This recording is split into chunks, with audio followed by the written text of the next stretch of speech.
beat my ass if you want. He goes, I'd rather take an ass whooping from you than all of them. I don't ever slow up, no I don't take shit. I got no love for the fakeness. If you wanna play tough and wanna hate this, I'll always show up and make a statement.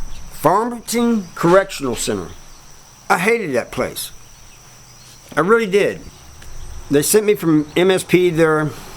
I was glad to leave Missouri State Penitentiary, but I got Farmington and I did not like it, and I've said why in other videos, you know, because it had two sides. On the other side you had those with bad paperwork walking the yard, but I mean you had trees and stuff in the prison, so it was almost like a little park, but I did not like it.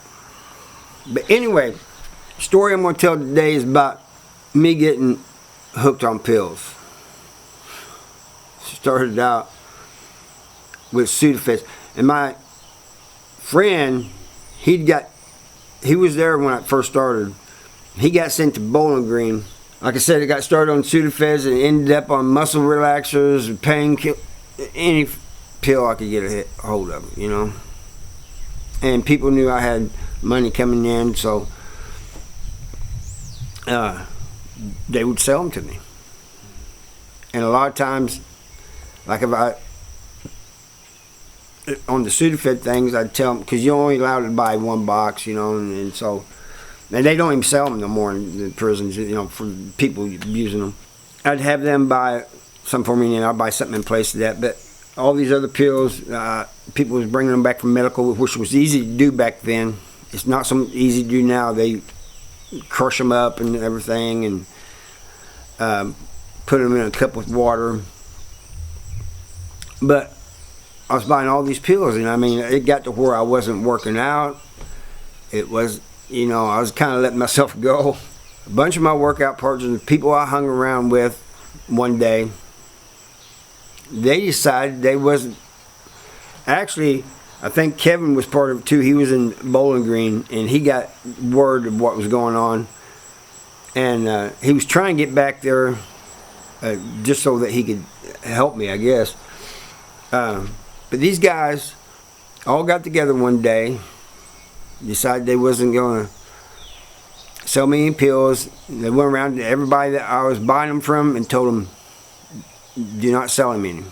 On store day, or it was like right before store day, I went around and I said, hey guys, you know, tell me what you want and I'll get it for you. And they said, we're not selling you anything.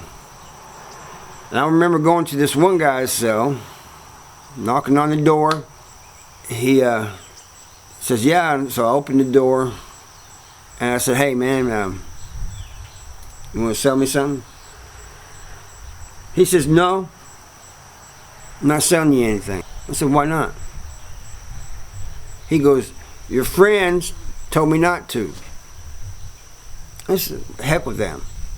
I was actually kind of aggravated by now because a bunch of people had already refused me.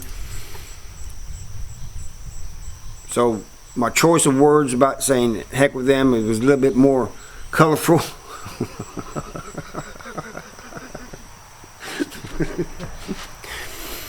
I said, this is me and you, man.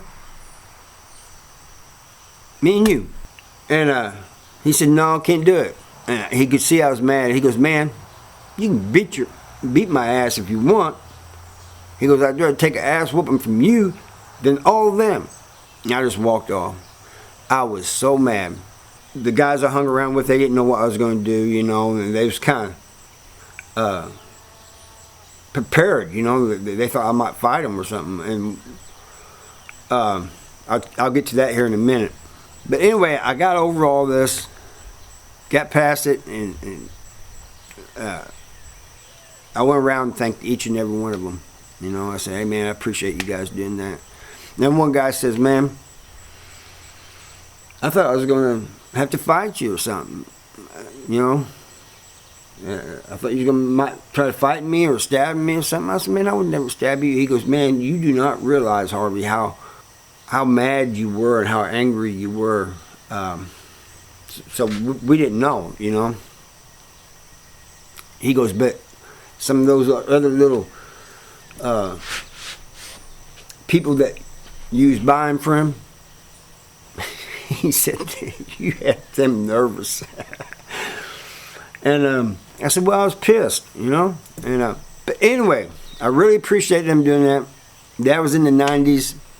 Got over that. I'll never forget them for doing that, you know. And I went by and thanked each and every one of them. And if any of them are watching this, I want to thank you again, man. Really appreciate it.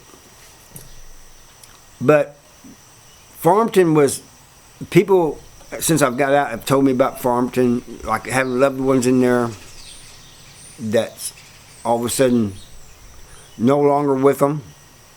It's a strange place, man. Strange things happen there, and they don't have any external investigations. It's always internal.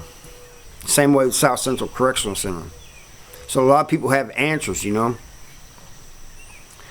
I just wanted to add that at least with South Central Correctional Center and Farmington Correctional Center, there's bad things that's happened there, and it always seems like it's the CO's fault, or if it's not the CO's fault, like they're covering up something, you know. So maybe that's why I hated the place. I don't know, but I know I hated that place, man, and I was glad they caught me up with a number 3 that I wasn't guilty of and sent me to Potosi. I was glad to get out of there. Didn't really like going to Potosi, but I was glad to get away from Farmington. You know, and even in Potosi, the way it was set up and everything, less movement and all this and that, step up program and all that, I was still glad to be out of Farmington. I did not like that place at all. Anyway, that's all I got for you. I'll see you next time.